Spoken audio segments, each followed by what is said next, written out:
शिबू सोरेन के प्रति सच्ची श्रद्धांजलि अर्पित। राज्य के निर्माता, सबसे पहले मैं सदन अध्यक्ष महोदय, बजट सत्र में मुझे बोलने का मौका मिला है, तो सबसे पहले मैं सदन में आपको बहुत बहुत धन्यवाद देंगे।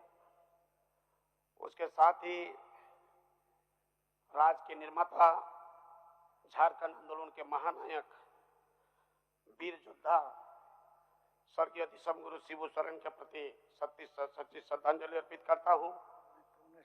राज्य के मुख्यमंत्री हेमंत सोरेन को और वित्त मंत्री को मेरा तरफ से बहुत बहुत धन्यवाद। सारे मंत्री को मेरा तरफ से धन्यवाद और पक्ष और विपक्ष के सारे सदस्यों को मेरा तरफ से बहुत बहुत धन्यवाद। अध्यक्ष महोदय, बजट के बारे में मुझे बोलने का मौका मिला है, तो मेरा मित्र साथी अमित कुमार जी सारे बात को आपके बीच रखने का काम किया है, इसीलिए हम थोड़ा बहुत उस विषय पर बात करेंगे।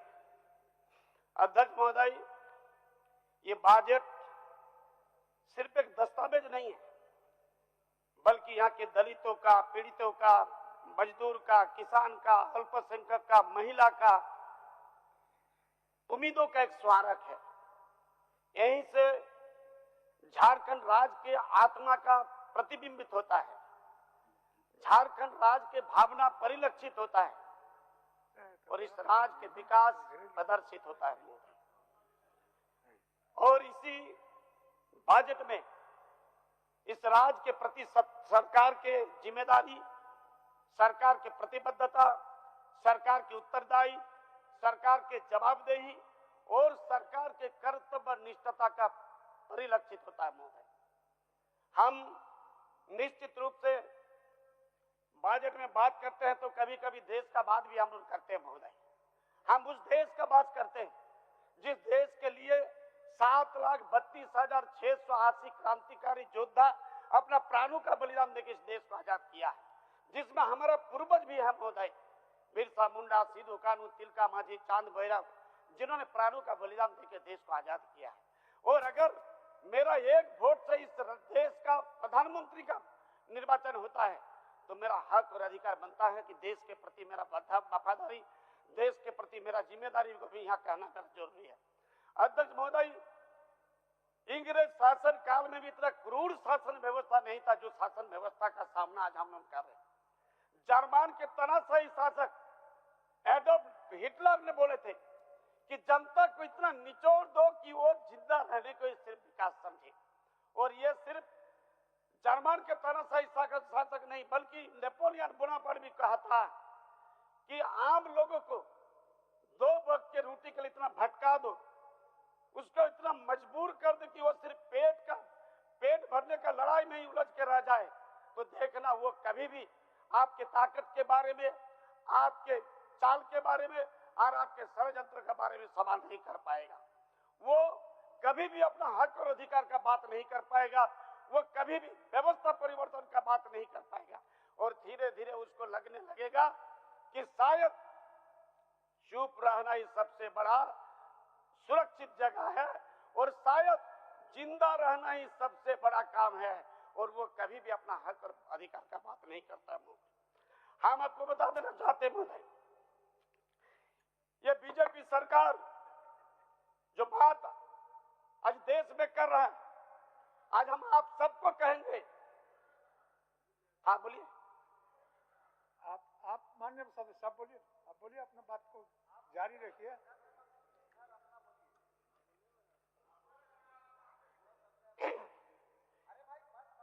ये सरकार में सांस लेना खतरनाक है, पानी पीना जहरीला है, सवाल करना देशद्रोह है, नौकरी मांगना विद्रोह है, आदिवासियों का हक मांगना नक्सलवाद है, और दलितों का हक मांगना सनातन के विरुद्ध है, और अल्पसंख्यक का हक मांगना आपका पाकिस्तान के पक्षधर है, और लोकतंत्र का बात करना नक्सल है। फिर भी कहते हैं ये अमृतकाल है। ये कहां का अमृतकाल है? हमारे मोदी सरकार ने जो वादा किया था महिला सुरक्षा, हम सबसे पहले महिला सुरक्षा के बारे में आपको कहना चाहता हूं महोदय। बेटी बचाओ बेटी पढ़ाओ का नारा लगाया था, न कभी बेटी को बचाया है न कभी बेटी को पढ़ाने का काम किया महोदय। आज आपको हम बता देना चाहते हैं, आज आपको पता होगा कि इंदौर में 17 लोग जहरीला पानी पी के मर गया है। मध्य प्रदेश में 25 जन कॉफ सिरप खा के प्राणों का बलिदान दे दिया है। इस देश में असीमित गौतम बोल के 14 साल के हरिजन नाबालिग वो देश के कामकाज के प्रति प्रश्न किया था और क्या किया? उस असीमित गौतम एक हरिजन बच्चा हम लोग सोचे थे कि उनके हुनर के लिए, उनके हिम्मत के लिए, उनके बुद्धिमत्ता के लिए 14 साल के बेटा को सरकार ने इनाम देगा। परिणाम स्वरूप उसको केस करके जेल भेजने का काम किया महोदय। यही चीज जो हमेशा ही लोग नेहरू जी का बात करता है। 62 में जब भारत चीन के सामने पराजय हो गया था, ऐसे समय देश के सबसे बड़ा हीरो, इस देश के प्रधानमंत्री नेहरू जी के सामने उन्हीं का सत्ताधारी दल के एक सदस्य दिनकर जी ने बोले थे, अरे रोग युधिष्ठिर कौन यहाँ जाने दे हमें सरधीर, पर फिरा हमें गंडीव गदा लौटा दे अर्जुन वीर वीर। ये कह दो शंकर से ये प्रलय नित्य फिर एक बार, सारी दुनिया गूंज उठा है हर हर बम बम की मोर्चा। ये सत्ता में रह के सत्ता के खिलाफ बोले और नेहरू जी ने मौन होकर उनको समर्थन किए थे कि सत्ता में रह के भी हमारे गलती को पकड़ने का काम कर रहा। लेकिन आज असीमित गौतम जैसा 14 साल के बेटा को आप जेल भेजने का काम किए हैं। आप बेटी बचाओ बेटी पढ़ाओ का बात करते महोदय। आपको पता होगा मध्य प्रदेश में 2020 से 2026 तक प्रदेश के विभिन्न जगह से 2,70,300 महिला गायब हो गया महोदय। उनका खोज खबर नहीं आता, पता नहीं। 50,000 का तो बिल्कुल खोज नहीं। इसका मतलब सरकार कितना संवेदनशील है महिला के प्रति, ये प्रमाण हो रहा महोदय। बीजेपी शासित, हाँ वो आप बोलिएगा ना, वो नवीन भाई बोलिएगा। बीजेपी शासित राज्य में महिला के ऊपर अत्याचार उत्तर प्रदेश में 65,743, राजस्थान में 45,058, मध्य प्रदेश में 45,331, मध्य प्रदेश में 32,765, बिहार में 20,222, हरियाणा में 16,753, असम में 14,100 आपका 48। उसके साथ साथ बलात्कार का सीरीज चेकडैम जैसा हमारे मंत्री लोग दे रहे हैं ना, सीरीज बलात्कार। बीजेपी का MLA Kuldeep Singh Sengar Unnao rape case में आपका जेल गया और जेल से जब बेल में आया था तो जय श्री राम का नारा लगा। उसके साथ साथ मेहरौली के विधायक, विधानसभा में एमएलए नरेश यादव रुचि ठाकुर के रेप केस में जेल में है। प्रज्वल रमन्ना एमपी, वह भी रेप केस किया है।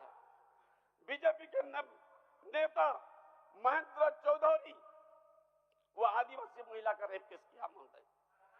उत्तर प्रदेश के नैनीताल में बीजेपी के नेता युवा मोर्चा के महासचिव देवी सिंह बगरवाल, वो नाबालिग महिला का रेप केस में जेल गया है। उसके बाद ब्रिजभूषण, वो बलात्कार का केस में जेल गया है। अंकिता भंडारी,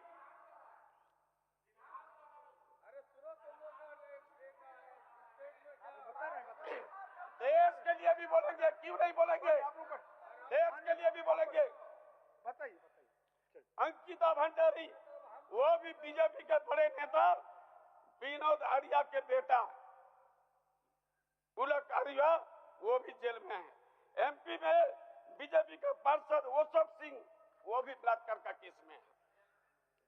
उसके साथ साथ आसाम में कचवाड़ा में गैंगरेप, एमपी प्रदेश में सीधी गांव में 25 आदिवासी महिला के साथ गैंगरेप, काटुआ रेप केस, आरएसएस के बड़ा अधिकारी सतीश मिश्रा रेप केस में जेल में है। बीजेपी के और तो बीजेपी के विधानसभा के विधायक कहां का, मोतिहारी का,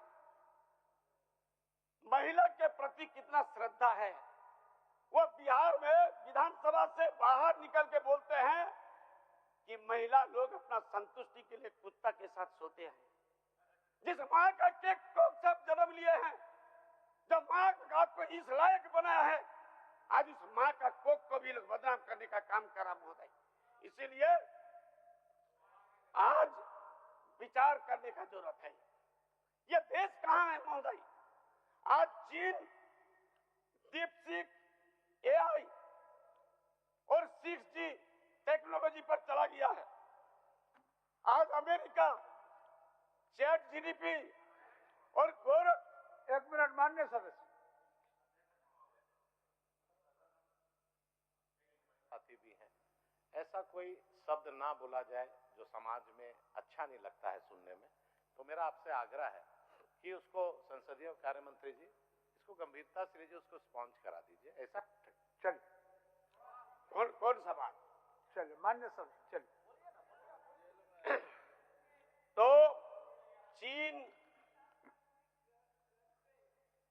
आज डीपसीक, A1 और 6G टेक्नोलॉजी पर काम कर रहा महोदय। अमेरिका चैट जीडीपी गौरव और आपका स्टारशिप प्रोजेक्ट पर काम कर रहा महोदय। जापान आज ह्यूमन रोबोट और लोनर रोबोट पर काम कर रहा। हम कहां महोदय? भारत का जगह कहां है? हम आज भी हिंदू मुस्लिम, मंदिर मस्जिद, धर्म अधर्म, इसी पर हम लोग उलझे हुए हैं। कभी भी हम सोचते नहीं कि देश कहां पर जा रहा है, हमको कहां पर जाना है। इसीलिए आज सोचने समझने का जरूरत है महोदय। मान्य सदस्यगण, सभा की सहमति हो तो सदन की कार्रवाई समाप्ति तक समय बढ़ाया जाए। बोलिए। इसीलिए आज कहते महोदय कि आज कैसा समय आ गया है, आज देश को बचाने का जरूरत है महोदय। देश के प्रति हमारा जिम्मेदारी क्या है? अगर 23 साल के युवा भगत सिंह अगर प्राणों का बलिदान दे सकता है तो देश के प्रति मेरा भी जिम्मेदारी है और हम भी इस देश को बचाने का बात हम लोग कर सकते हैं महोदय। आज आपको पता होगा महोदय, बीजेपी क्या बोला था? काला धन को वापस लाना है, 2 करोड़ हर साल हमको नौकरी देना है, किसानों का आपका इनकम को 2 गुना कर देना है और स्मार्ट सिटी बनाना है हमको। क्या क्या किया है? आज आप गैस सिलेंडर का बात कहिए, द्रव्य मूल्य का बात कहिए, आज द्रव्य मूल्य का बात कहिए। आज इसीलिए कहता है कि सियासत इस कदर आवाम पर एहसान करती है, सियासत इस कदर आवाम पर एहसान करती है, वो आंखें छीनती और चश्मा दान करती है। गैस सिलेंडर दे दिया, लेकिन गैस सिलेंडर भरने के लिए आज लोग परेशान हैं। दिल्ली में काम करने वाले, मुंबई में काम करने वाले, पेट का भूख मिटाने के लिए गया था महोदय, आज खाना नहीं मिल रहा, लोग ट्रेन पकड़ के आज वापस आने का काम कर रहा। इसीलिए आज हम सबको कहेंगे कि आज हम सबको ये देश के प्रति हम सबका जिम्मेदारी, हम सबका कर्तव्य निष्ठा पर दिखाने का जरूरत है। धान की बात कर रहे थे, छत्तीसगढ़ के कोबधा बोल के एक जिला है महोदय, उस जिला में 26,000 क्विंटल धान गायब है। 26,000 क्विंटल यानी 7 करोड़ का धान। और जब अभिषेक मिश्रा, एक अधिकारी को पूछा गया तो अभिषेक मिश्रा अधिकारी बोल रहे हैं कि चूहा में खा गया है। 7 करोड़ का धान चूहा खा गया। तो हम तो कम बुद्धि वाला आदमी है। मेरा IIT का मित्र, हम उसको पूछे कि भाई 7 करोड़ का धान कैसे खाया? बोला आपको पता नहीं है, ये 8वां आजुआ है। बोला कि वहां पर छत्तीसगढ़ का जो चूहा होता है वो हाथी के आकार का होता है, इसीलिए 7 करोड़ का धान खा गया। आते हैं झारखंड अब 6 साल में मरा आदमी को कितना मारेंगे? बोलिए तो जितना बोलना बोल दिया, क्या बोलेंगे? क्या कर रहे हैं आप 6 साल में? सिर्फ उधर बैठ के सुन रहे हैं और विरोध में बोल रहे हैं। हम क्या बोलेंगे बताइए? हाँ, देखिए संसद तो हम धन्यवाद देंगे मेरा माननीय मुख्यमंत्री जी को और मैडम को। हमको चुनाव लड़ाई मौका दिए थे। ये दुर्भाग्य है कि जनता हमको MP के रूप में स्वीकार नहीं करने तक संसद भवन में बात रखते हैं हम लोग, जरूर रखते हैं हम लोग।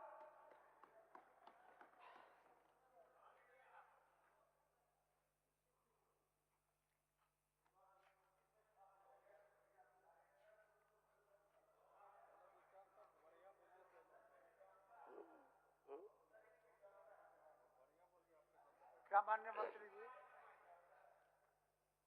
सर आज हम बधाई देंगे सर आसन को, आपको, लोकप्रिय मुख्यमंत्री जी को और हमारी भाभी कल्पना जी को कि आज महोदय अखबार में आया था कि ब्लड का शॉर्टेज है।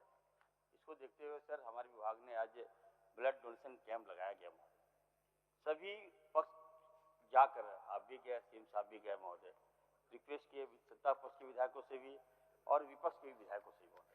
देखिए महोदय, सत्ता पक्ष के लोगों ने ब्लड दिया और एक भी विपक्ष के लोग ने ब्लड नहीं दिया महोदय।